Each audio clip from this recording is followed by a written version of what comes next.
Estamos en el tercer punto de la observación, el correspondiente al capítulo número 15. Estamos tratando de avanzar un poco veloz, porque como les digo, es bastante lo que se está mirando, pero vamos avanzando en la historia. Capítulo 15, versículo número 9, dejamos a Sansón en la peña, en la cueva de Tam, escondido allí, después de haber matado a unos cuantos filisteos. El conflicto escala, vuelvo a repetir, se vuelve de un conflicto local, familiar, se vuelve ya un conflicto nacional. Todos los filisteos o muchos filisteos van en busca de Sansón a Judá, ¿no? Este conflicto ya escala, vuelvo a repetir, ya pasa de Sansón y de unos cuantos filisteos, pasa de los filisteos contra el pueblo de Israel. Van a buscar a Judá, a Sansón.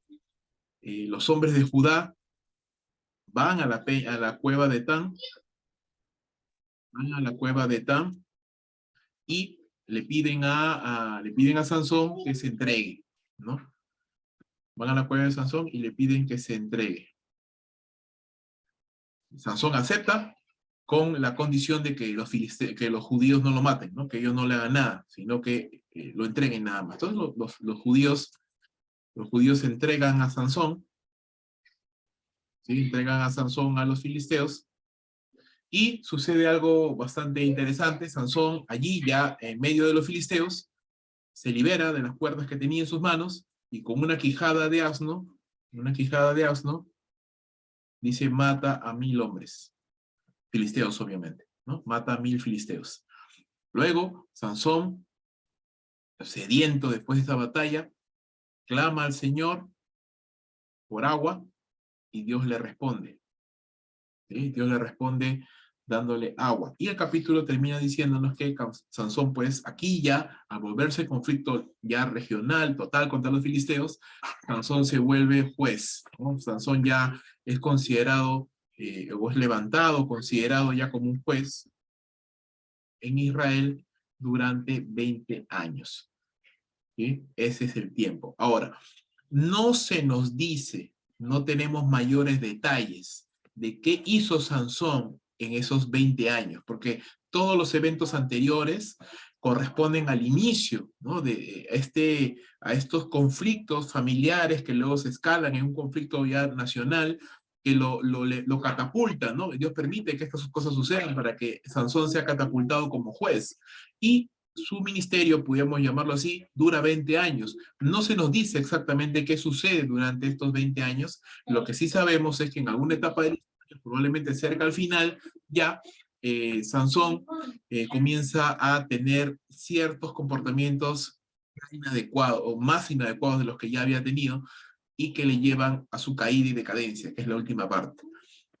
Vemos acá Sansón en Gaza, capítulo 16, ya estamos en el último capítulo. ¿Qué sucede acá con Sansón? Sansón se acuesta con una mujer prostituta, ¿sí? Sansón se acuesta con una ramera.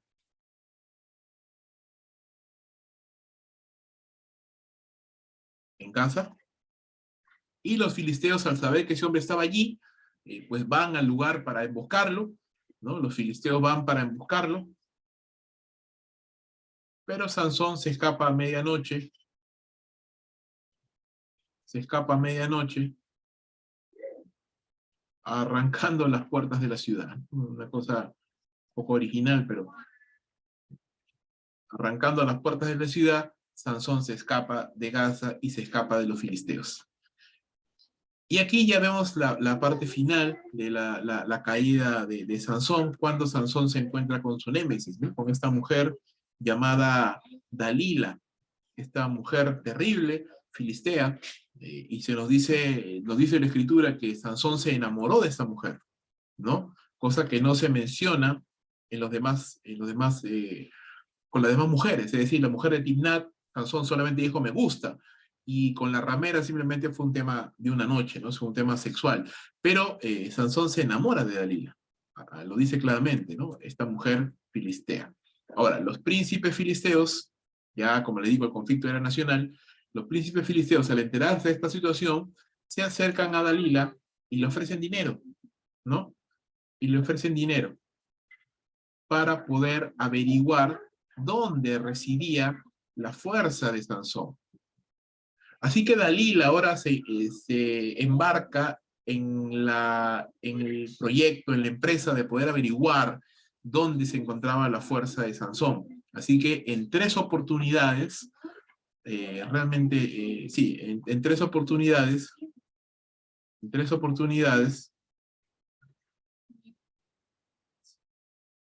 trata de averiguar de Sansón dónde reside su fuerza. Y Sansón, en esas 3 oportunidades, le miente. La última vez, que sería la cuarta, ¿no? La última vez, Dalila insiste tanto, ¿no? Insiste tanto y durante tanto tiempo que dice la escritura que reduce al pobre Sansón a una mortal angustia. No estaba tan angustiado Sansón, estaba tan presionado Sansón, y ya sabemos, porque lo hemos visto anteriormente, Sansón con la presión cede. Entonces, lamentablemente sucedió también lo mismo, ¿no? La última vez Dalila, perdón, insiste tanto que Sansón cede y revela el secreto de su fuerza, ¿no? ¿Cuál era el secreto de su fuerza? Bueno, su cabello, ¿no? Él era nazareo a Dios, y sí, y nunca había pasado navaja sobre su cabello, pero sí, dice él, si le cortan el cabello, pues él perderá su fuerza y será como un hombre cualquiera. Entonces Dalila aprovecha eso, se entera o entiende que esta vez Sansón le ha abierto su corazón por completo, así que, perdónenme, se cerró, se entera o se da cuenta, mejor dicho, que Sansón está siendo honesto esta vez, así que va y le cuenta a los filisteos, ¿no? Al príncipe de los filisteos lo emboscan, Dalila se presenta, le dice Sansón, los filisteos vienen, y esta vez ya Sansón no puede liberarse, ¿no? Aunque la Biblia dice claramente que él pensó que esta vez también se podría escapar, pero no sucedió así. Sansón no se pudo escapar y Sansón cae prisionero de los filisteos, quienes le arrancan los ojos y lo esclavizan, ¿no? Y esta ya es la última parte, ¿no? La muerte de Sansón, la muerte de este hombre. Y esto ya lo vemos en la última parte. Versos 23 hasta el 31 es la última parte y el final de la historia de este hombre. ¿Qué sucede? Los filisteos hacen una fiesta, un homenaje a su dios Dagón, y traen a Sansón para entretenimiento, ¿no? Para entretenerse, para humillarlo, ¿no? Para humillarlo, para entretenerse. Entonces, Sansón, recuerda que estaba sin ojos, pero una de las cosas que dice la Biblia es que el cabello de Sansón había empezado a crecer nuevamente. Apenas se lo habían rapado, había empezado a crecer nuevamente. Sansón clama a Dios por última vez, ¿no? Y le pide al Señor, ¿no? Fortaléceme una vez más, dice, para que tome venganza de mis enemigos por mis 2 ojos. Y Dios responde a la oración, ¿no? Y Dios responde su oración. Conocemos la historia, ¿verdad? Sansón se apoya sobre las columnas, las tira, y Sansón, en su muerte, se dice que en su muerte mató más filisteos que durante toda su vida, ¿no? Mató a todos los príncipes, se nos dice ahí que había más de 3.000 personas ahí en ese templo, ahí entreteniéndose, y justamente fueron todos ellos quienes murieron por el derrumbe que ocasionó Sansón en su muerte, ¿no? Al final, la familia de Sansón, y se nos dice interesantemente que los hermanos de Sansón, es decir, la esposa de Manoa, después de la muerte, después del nacimiento de Sansón, tuvo más hijos, Dios le bendijo con más hijos. La familia de Sansón vino y se llevó su cuerpo, ¿no? Y lo enterró. Y termina la historia de este hombre que juzgó a Israel durante 20 años. Entonces, como usted comprenderá y puede ver aquí, es una página de observaciones bastante larga. Pues obviamente esto no se puede hacer en Babelar, es muy extenso, ¿no? Y sería poco manejable. Entonces lo estamos haciendo aquí, todas las observaciones, y como siempre, ¿cuál es el producto de la observación? El producto de la observación es la idea central de mi texto, es la idea central de mi pasaje, es la idea central del texto. En este caso, ¿cuál es la idea de toda la biografía de Sansón? ¿Sí?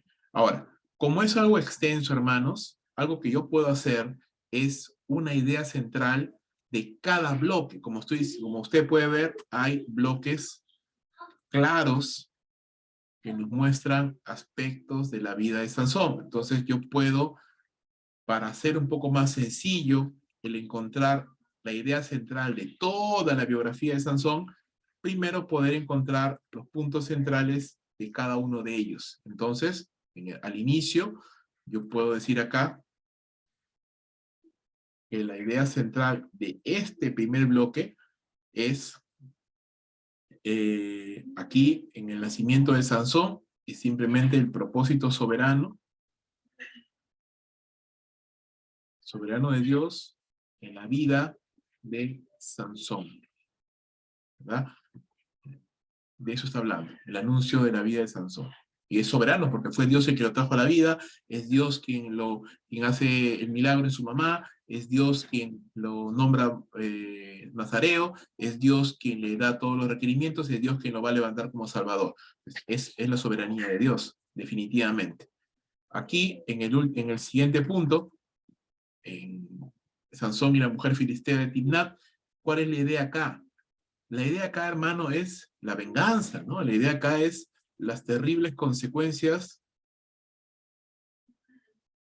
de la venganza de Sansón y cómo Dios obra en medio del pecado. Porque aún en medio de esa situación, dice el verso 4, que todo esto venía de parte del Señor. ¿Sí? Así que aún en medio de la venganza y de todo esto, pues Dios está obrando. Y eso podemos encontrarlo, podemos verlo, notarlo allí como la idea central de ese punto. Entonces vamos a colocarlo acá. Luego, igual acá. Entonces estamos haciendo una idea central por cada bloque. La idea central aquí, ¿cuál es? Una vez más, Dios respondiendo al clamor de un hombre que, llamémoslo así, no es digno, ¿no? Un hombre vengativo, un hombre violento, pero igual Dios respondiendo al clamor, pues Dios obrando igual sus propósitos en medio de un hombre indigno, de un hombre débil, de un hombre pecador. Aquí, este bloque, esta idea pequeñita, vemos acá a Sansón acostándose con una ramera en Gaza. Bueno, aquí vamos a ver a Sansón dando pasos cada vez más lejos de la voluntad de Dios, ¿no? Y sin embargo, Dios sigue ayudándole, ¿no? Podemos pensar en la paciencia de Dios, podemos pensar en la misericordia de Dios.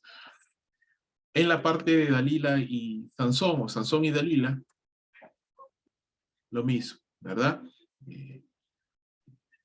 Sansón cede a la presión y, aunque piensa escapar nuevamente, Dios le ha dejado, ¿no? Dios, ¿por qué?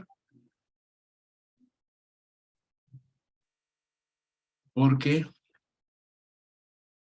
violó su pacto nazareno. Ahora, ya lo había violado varias veces, ¿no? En muchos otros aspectos, pero digamos que aquí la culminación de esto, porque él está revelando el secreto de su voto nazareo y permitiendo que esta mujer le corte el cabello. Era clarísimo que esta mujer quería hacer eso porque tanta era la insistencia de Dalila en preguntarle para qué, ¿no?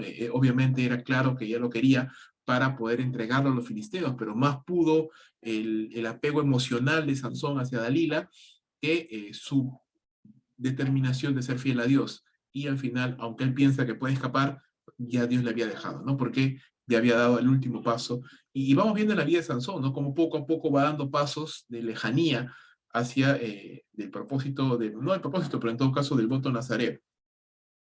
Porque el propósito de Dios para la vida de Sansón no depende de Sansón, sino depende de Dios mismo.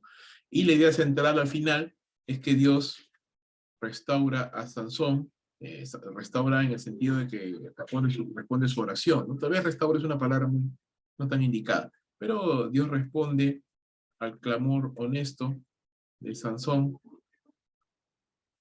y cumple sus propósitos en la vida de este hombre. No necesariamente como probablemente nosotros hubiéramos podido pensar, no necesariamente como en la vida de otros jueces, pero al final sí, porque el texto termina diciendo que Sansón terminó matando más filisteos que los que nunca en su vida había podido hacerlo. Entonces, si usted nota los momentos más claves o los momentos más exitosos, si pudiéramos llamarlo así, de la vida de Sansón, ¿sabe cuándo sucede? Sucede cuando él clama a Dios. Cuando él ora, Dios hace cosas en la vida de Sansón y a través de Sansón, y cuando Sansón no está orando, cuando Sansón está haciendo su propia voluntad, está metiéndose en cada vez en más problemas. Entonces, esto es interesante y eso es importante también notarlo. Entonces, la idea central del pasaje, de todo el texto, es que la vida de Sansón nos muestra que Dios es soberano a cumplir sus propósitos en su pueblo a través de un hombre, llamémoslo así, indigno, rebelde, desobediente, desordenado, ¿no? Podremos extenderlo un poquito más, pero creo que esto resume bastante bien la historia. Sansón es un hombre, un juez poco cuestionable, moralmente cuestionable, espiritualmente distraído, es un hombre que se deja llevar por las emociones, que se deja llevar por sus impulsos sexuales, que se deja llevar por la presión, que no tiene un carácter firme, es muy fuerte físicamente, pero emocionalmente, espiritualmente es muy débil, y a pesar de eso, Dios obra y Dios hace su voluntad. Entonces, esa es la idea central de todo este pasaje, ¿no? Entonces, ¿cómo hemos obtenido esto? Al poder unir todas las ideas centrales de los bloques que hemos estado mirando. Y cuando pensamos ya en el bosquejo de este pasaje, bueno, ya lo tenemos ahí mismo, ¿no? Entonces, simplemente son los puntos que hemos estado mirando y que hemos estado analizando en nuestra observación. Ese es el bosquejo y si yo quiero, yo pudiera ir yendo a más detalles en los subpuntos y todo ello, pero no lo vamos a hacer hoy por el tema del tiempo, pero usted tiene las anotaciones ahí, yo se los voy a pasar para que usted pueda, si quiere, como a modo de ejercicio, pueda eh, enriquecer este bosquejo ya con los subpuntos, ¿no? Estos son los puntos principales de cada pasaje, de cada sección, mejor dicho. Luego ya, a raíz de todas las anotaciones que tenemos ahí, podemos tranquilamente encontrar los subpuntos de esto. Pero eso está allí. El punto número 5 y el punto número 6. Entonces, como usted verá, este bosquejo es extenso, ¿no? Son 6 puntos. No son 2, 3 puntos como normalmente podemos encontrar, sino en este caso son 6 puntos. ¿Sí? Toda la vida de este hombre. Ahora, esto es el resultado de mi observación. Ya tengo que pasar ahora de el punto número 1, que es la observación, al punto número 2, que es la aplicación. ¿Ya? Que es la aplicación. Entonces vamos ahí, vamos hacia eso, vamos a la aplicación. ¿Qué hacíamos en la aplicación? En la aplicación lo que hacemos es encontrar el propósito eterno o el principio eterno, es decir, qué es lo que la palabra de Dios nos muestra, nos enseña, perdón, no aplicación, sino interpretación. ¿Sí? Aquí es donde tenemos que tomar decisiones interpretativas. ¿Ya? Primero vamos a colocar eso. Ahí teníamos algunos dilemas que teníamos que encontrar. Entonces, decisiones interpretativas. Pueden haber varias, en este caso teníamos dos, me parece, esta de acá. Dios movió a Sansón a que le guste una mujer filistea, es decir, Dios movió a Sansón a que pecara, o Dios utilizó aún el pecado de Sansón para cumplir sus propósitos.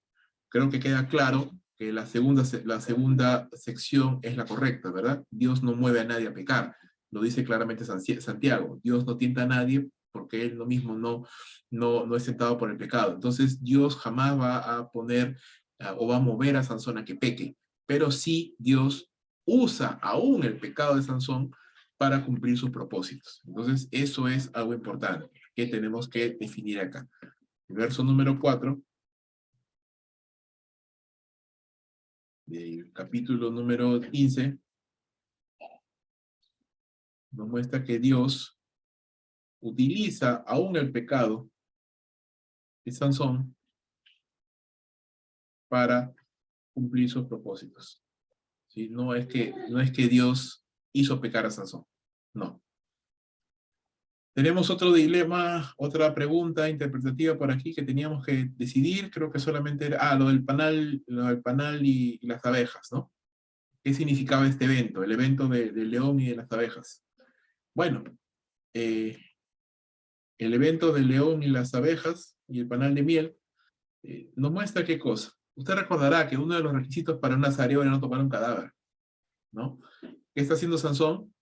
Está simplemente haciendo caso omiso de eso y está tocando un cadáver. Entonces, y eso no es lo único, ¿no? Vemos que Sansón hace, vuelvo a repetir, todo lo que un nazareo no debía hacer.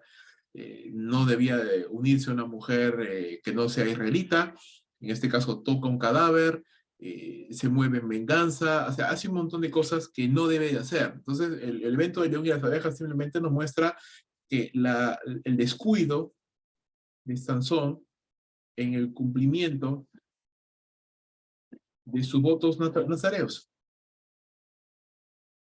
¿no? Que va en línea con lo que este hombre era, un hombre descuidado, un hombre desobediente, un hombre con un temperamento un poquito rebelde. Creo que no hay otra decisión interpretativa. Como le digo, pueden haber varias, en este caso hay dos nada más. Y pasamos al punto del principio eterno, es decir, que es al final lo que este texto nos enseña. Entonces, el principio eterno emana de la idea central del texto, pero por supuesto no es exactamente igual. La idea central del texto se refiere a lo que sucedió, a lo que se nos describe claramente en este pasaje, Sansón y la historia, pero el principio eterno trasciende de Sansón, trasciende del personaje, trasciende de la historia específica de esa cultura y esa historia para decirnos o mostrarnos una realidad aún mayor. Entonces, en este caso, el principio eterno que podemos nosotros encontrar de la vida de Sansón es que Dios es soberano al cumplir sus propósitos en este mundo y en su pueblo,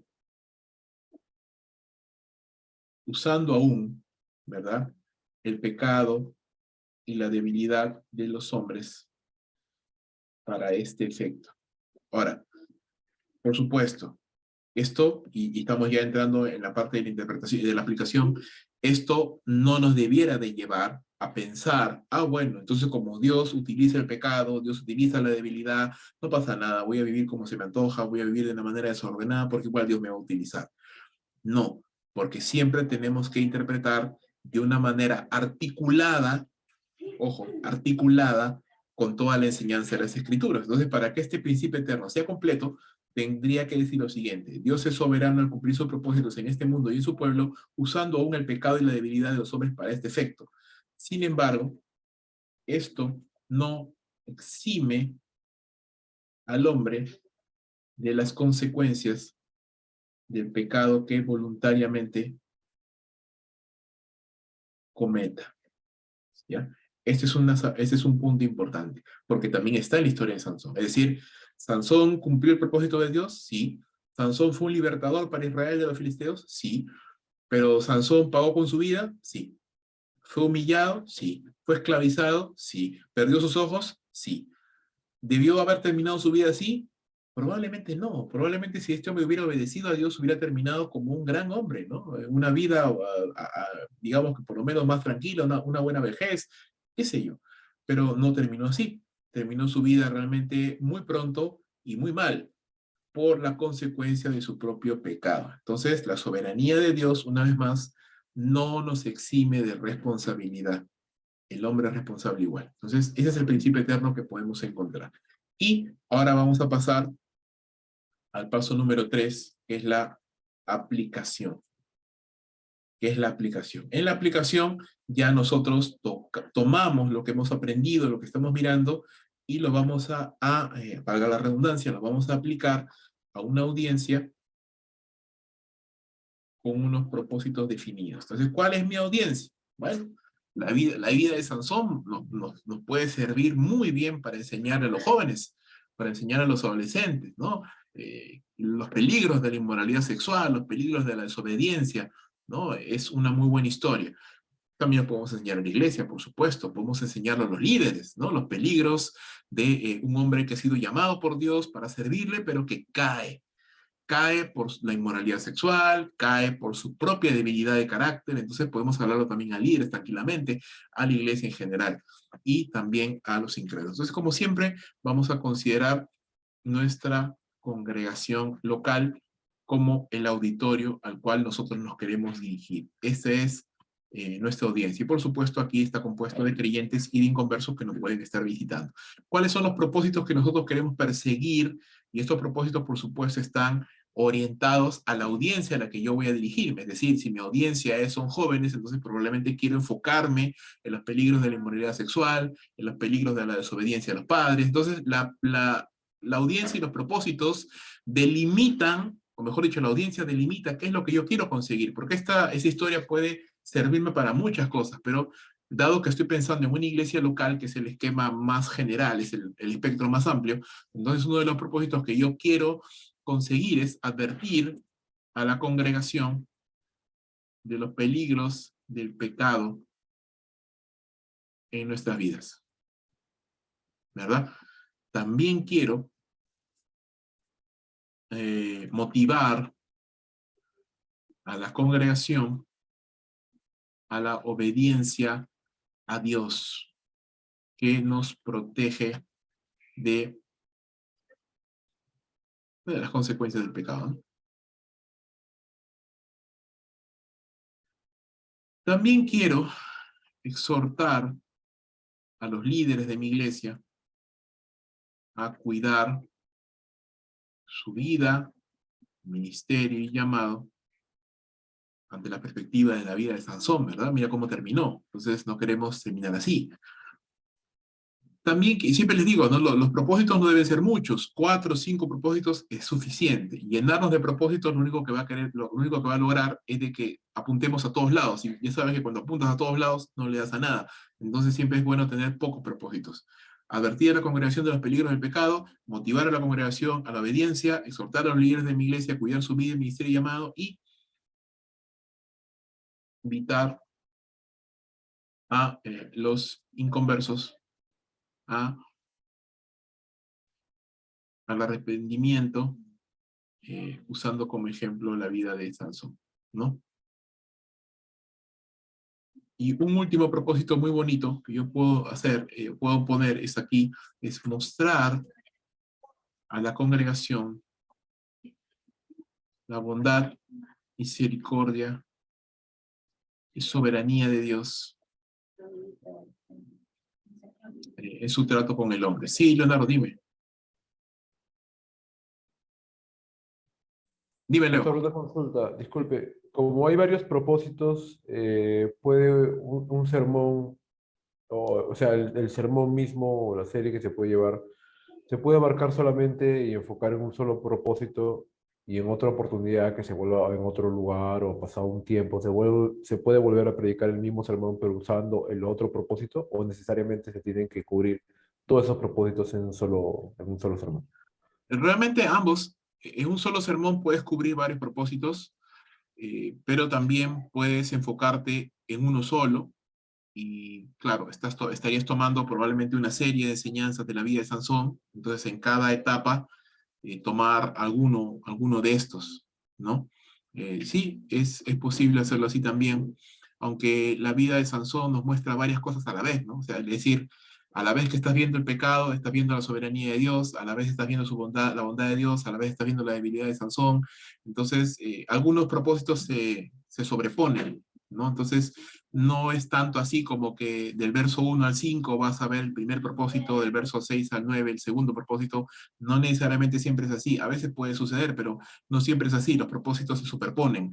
Entonces, normalmente vas a tocar 2 o 3 propósitos a la vez en determinado aspecto. Es decir, si lo tomas como una serie, igual probablemente vas a tocar alguno de estos. Es decir, la soberanía de Dios, la responsabilidad de Sansón, igual. Si no, lo vas a hacer de la otra manera. Pero puedes hacerlo como una serie también, sí, no hay ningún problema. También se puede hacer. Sí, no hay ningún problema.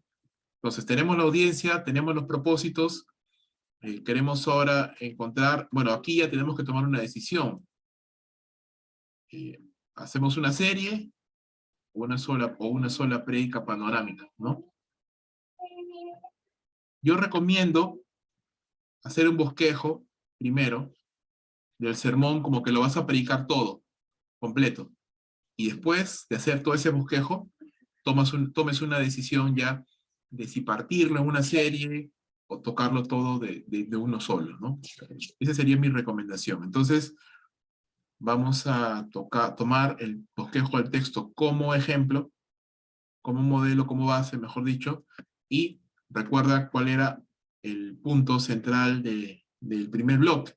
El punto central del primer bloque era el propósito de Dios en la vida de este hombre, ¿no? En la vida de Sansón, en su nacimiento. Entonces, el título va a depender obviamente al final qué decisión tome. El bosquejo del sermón obviamente se tiene que sentir orgánico. Entonces, aquí vamos a notar en el nacimiento de Sansón el propósito soberano de Dios para su pueblo, ¿no? Porque Sansón nació, eh, fue llamado por Dios para servir ¿no? Servir como un liberador, como un libertador del pueblo de Israel. Así que hay un propósito ahí, ¿no? Si no me equivoco, va hasta el 25.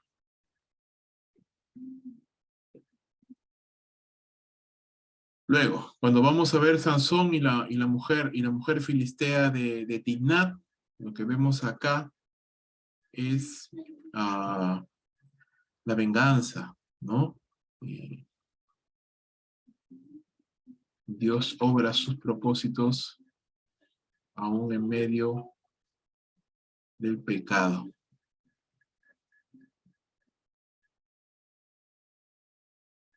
¿Sí? Obra sus propósitos aún en medio del pecado. En la historia de Sansón y los filisteos en Leí, este es cuando los judíos lo entregan y él mata a 1000 filisteos. Podemos seguir notando aún esto, de obrar sus propósitos aún en medio del pecado, pero aquí algo clave es que Sansón clama a Dios, ¿no? Tiene sed, clama a Dios y Dios le contesta. Entonces, Dios responde la oración. Algo que podemos notar, en este caso, necesitada, desesperada, ¿no?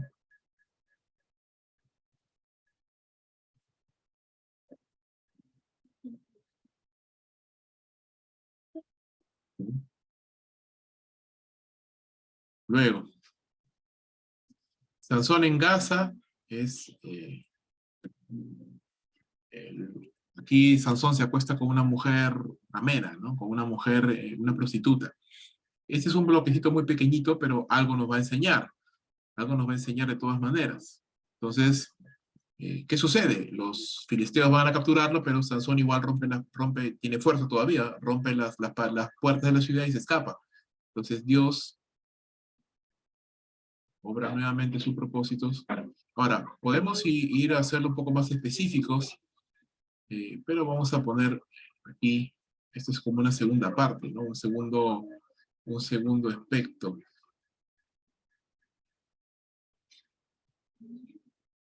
De esto mismo. Sansón y Dalila, ya. Y Dios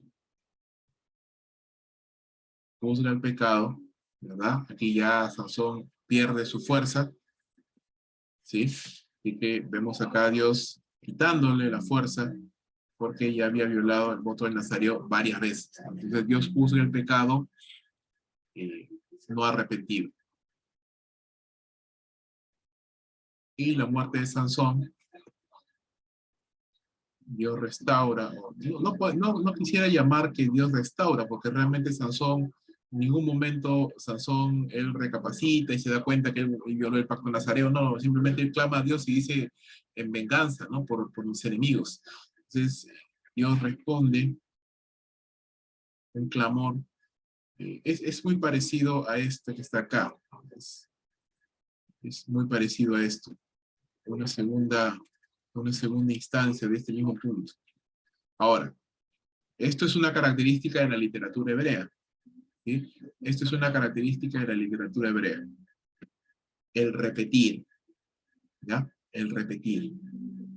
Aquí se repite 2 veces el mismo tema. Dios obra sus propósitos en medio del pecado y Dios responde a la oración desesperada. ¿Te das cuenta? También hay eso allí. También hay eso allí. En una repetición que básicamente tiene como objetivo hacer énfasis. Hacer énfasis. ¿En qué? En que Dios obra sus propósitos, ¿no? Que Dios, y Dios responde a la oración. Entonces, esa es la idea. Y eso es algo importante que también tenemos que hacer énfasis al momento de predicar.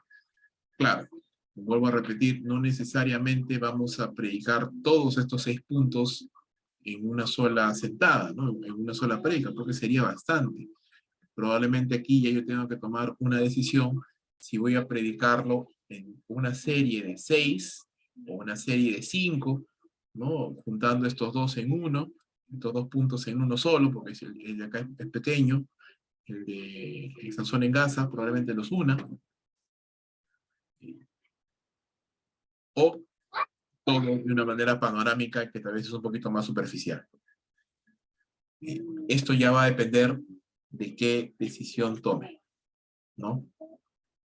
Depende de qué decisión tome al momento de predicar. Es decir, si lo voy a predicar todo completo, voy a predicar una serie. Yo creo que hay una serie que haría muy bonita, ¿no? Predicando este primer punto, este segundo, como algo diferente, otro punto más, este que está acá también es otro punto diferente, que también nos va a... Estos 2 de acá los puedo unir porque son un pasaje más corto, más pequeño, y este último también puedo hacerlo aparte, ¿no? No hay problema, puedo hacerlo de esa forma. Y pudiera tener 5 puntos o 5 sermones diferentes dentro de esto. No siempre va a ser así, no siempre va a suceder así. Hay biografías que son muy extensas, hay biografías que son más pequeñas. En este caso, esto se ha prestado así, ¿no? Hay personajes bíblicos que no son tan... Su información en la Biblia no es tan grande, entonces se puede hacer un poco más pequeño. Pero más o menos esa es la idea. Entonces, como ustedes pueden ver, los mismos pasos se dan, solamente que aquí no vamos a entrar tanto en el análisis gramatical de los separadores y todo, porque más nos estamos guiando por las secciones, por las etapas. Es una biografía, es una vida. Entonces la vida tiene etapas: infancia, juventud, madurez, o puedes verlo así, o puedes verlo como llamamiento, el punto más alto del ministerio, decadencia, caída, arrepentimiento, restauración. Entonces, ese tipo de etapas existen en la vida de una persona y por ahí tenemos que fijarnos, más no tanto por el aspecto gramatical. Eso más lo utilizamos en textos, por ejemplo, del Nuevo Testamento, en pasajes más cortos, donde hay una estructura más ordenada, llamémoslo así, o más sintetizada. En estos casos no. En estos casos, cuando hablamos de biografías, pensamos más bien en etapas, ¿no? En etapas de la vida de una persona. Y eso es más o menos, hermanos, la idea que tendríamos al analizar un texto biográfico.